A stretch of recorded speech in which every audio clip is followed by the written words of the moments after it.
Hai, Assalamualaikum. Hari ni kita akan try untuk install Aqara Smart Switch ni, okay, daripada Xiomi Ecosystem. Okay, yang ni adalah Aqara Smart Switch Double Rocker No Neutral. Okay, kalau tengok kat sini dia ada L1, L2. Maksudnya dia ada live je, dia tak ada neutral. Okay, switch macam ni dia sesuai untuk apartment ataupun rumah-rumah yang baru. Rumah-rumah yang lama tu kena check kalau dia punya switch tu ada neutral, dia kena beli with neutral. Pun dia ada jual juga. Okay, so sekarang kita akan tengok macam mana nak pasangkan benda ni lah. Jom. Okay, mula-mula sekali kita kena buka. Okay, macam ni saya punya lampu yang dua switch ni.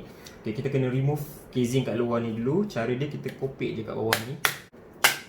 Okay, ni dia tadi switch dia. Kedua, kita just remove yang ni.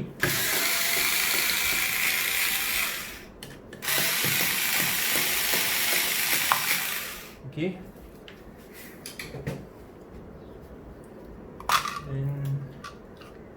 okay,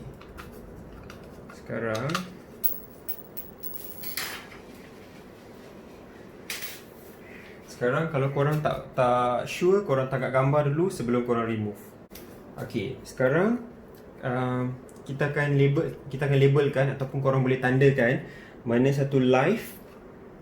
Macam sekarang hari ni saya akan tandakan live dengan L1 untuk lampu satu lah. So saya tahu that itu adalah nombor satu. So untuk live kita tandakan dulu live. Okay, dengan L1. Okay, korang buatlah beza-beza sikit dia punya tanda tu, janganlah buat sama. Atau nak guna marker pen pun boleh. Okay, mana yang ada bendera ni adalah L1 dengan live. Okay, sekarang kita kena matikan dulu power source.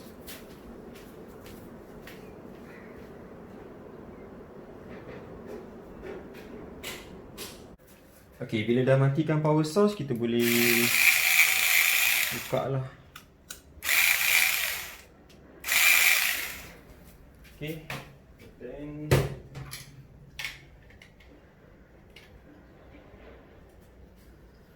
okay, yang ni switch dia pun kita kena buka, kita kena congkel kat bawah ni.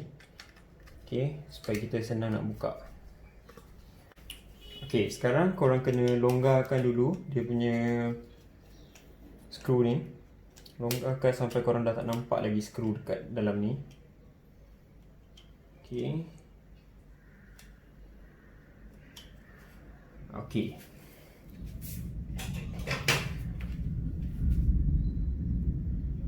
kalau korang nampak ada macam kekotoran kat dalam tu, boleh vacuum dulu lah. Okay, kalau nak vacuum boleh, tak nak vacuum pun tak apa. Okay, tapi bagi elok kalau korang vacuum lah. Okay, bersih sikit.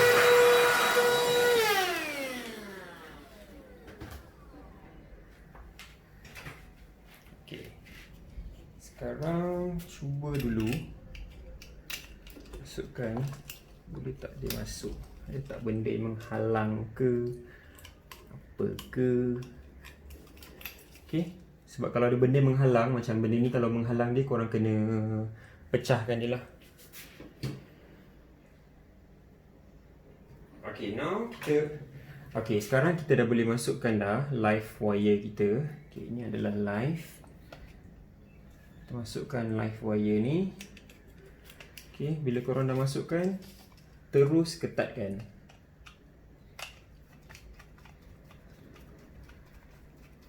Okay, jangan tunggu-tunggu, terus ketatkan. Okay,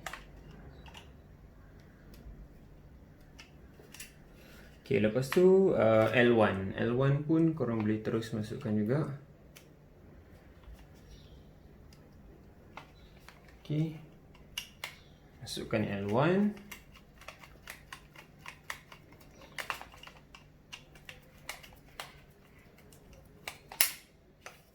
And terus dah boleh masuk L2. dan terus skrukan.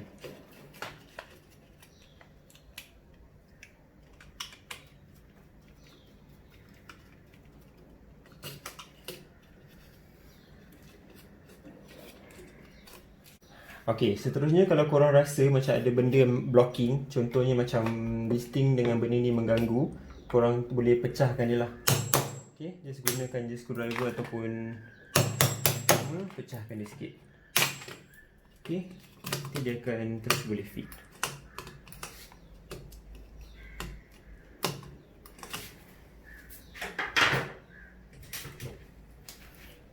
Okey, then kita dah boleh masukkan skru dia. Okay, jangan ketatkan dulu. Dah masuk dua-dua ni baru mula.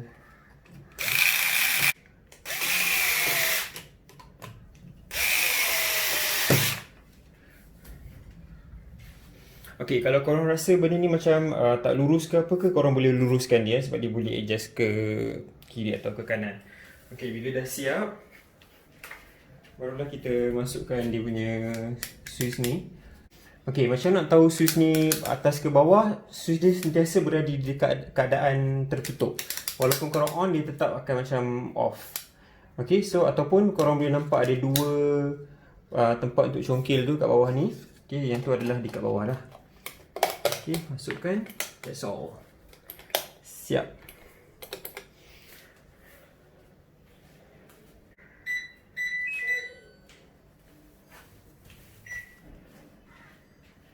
Okay, saya baru je on kan dia punya main switch. So sekarang kita cuba try, tengok nampak on tak. Yes. Okay, nak off balik, tekan balik. Macam tu lah. Okay, so lepas ni korang boleh connect benda ni dengan meja apps dan boleh buat automation kat sana lah. Okay, anything boleh komen kat bawah and tanya kat bawah lah. Thank you.